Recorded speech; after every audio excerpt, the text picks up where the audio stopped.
A Kansas residential purchase agreement is a document outlining all of the terms and conditions of a residential real estate transaction. This includes the purchase price, financing, closing date, and the rights and responsibilities of both the buyer and the seller. In this video, we'll cover how a residential purchase agreement works, the legal requirements in Kansas, and what you'll need to create one. We're eForms, the biggest online database for legal documents. Stick around and we'll tell you where you can find an official residential purchase agreement specific to Kansas. First, let's review. How does a residential purchase agreement exactly work? The residential purchase agreement initially acts as an offer letter from a prospective buyer to the seller of a home. In addition to listing all of the important terms of the transaction, including what the buyer will pay for it, how they will finance it, and the closing date, it also states any contingencies that must be met. It may take some negotiation between the buyer and the seller to be satisfied with all of the aspects of the contract. Once an agreement is met, both parties sign the document, making it legally bound.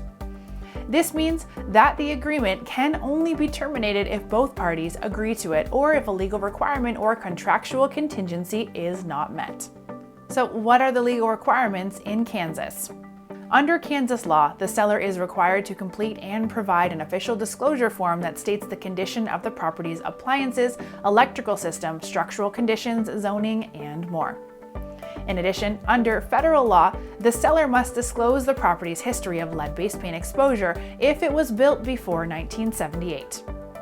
Now that we know more about how a residential purchase agreement works and what is legally required, here are some things you should do to make sure the process goes smoothly. Include a mortgage pre-approval letter. A mortgage pre-approval letter is a document from the bank estimating how much it is willing to lend to the buyer based on their credit history, income, debts, and assets. This helps the seller determine whether the buyer is financially credible. Offer an earnest money deposit. An earnest money deposit is a percentage of the offer and provided to the seller as a show of good faith. It is written into the residential purchase agreement and typically delivered when the agreement is signed. Use an addendum to modify or add to the agreement.